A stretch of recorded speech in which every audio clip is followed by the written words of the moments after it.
Hello everyone and welcome to LikeMinds, two hearts, one mind, one God. I am Julien, back better than ever, and I want to thank you for tuning in, as I do believe I have some practical and necessary tools to help engage two hearts through one mind and one God.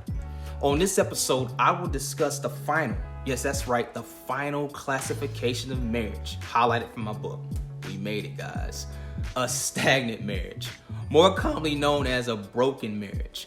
I define this type of marriage as one that has lasted. However, the two have found contentment in dysfunction in that marriage. Here the two are just coexisting or questioning whether it will work, or even worse, whether they are right for one another.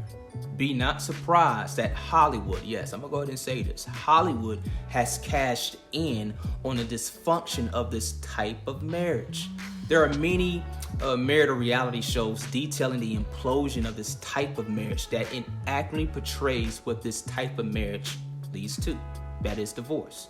Despite popular belief in what Hollywood script suggests, stagnant broken marriages can still be salvaged and repaired, hence broken marriage, implying that anything that is broken, well you guessed it, can be fixed.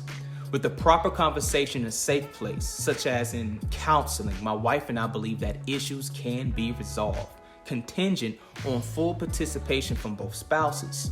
Now, here's where things get a bit interesting, okay?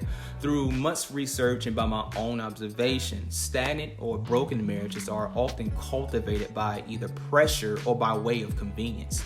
That is, a compulsive decision to get married seems to be the most convenient way to bring some kind of resolve to a financial or personal matter, or perhaps by strong influence from family and friends. As I stated in my book, I believe pressure has to be public enemy number one against most marriages or couples starting out. I believe it's the very catalyst that dictates a lot of unprepared couples into lifetime commitments unknowingly. To help clarify, if you are a young single or a couple, I'm pretty sure you may have heard one of the following before. All right, number one, you haven't found anyone yet? Number two, when will I get my first grandchild? And number three, when will you finally settle down? And number four, you are not getting any younger. I have found these questions and statements push couples into lifetime prisons with total strangers rather than lifetime successful marriage with life partners. Unfortunately, when the marriage crumbles or is not quite what the two envision, they are left with unfulfilled expectations of others, okay? Well, that's all I would like to share on this episode. But before I conclude, as a brief recap in this three-part series, I highlighted and defined the three predominantly classifications of marriages our culture is often exposed to. Number one, if you're taking notes, a successful marriage, defined as one that has lasted despite the obstacles due to the preparation and rehearsal of marital tools given by an honorable life coach, pastor, or professional marital counselor.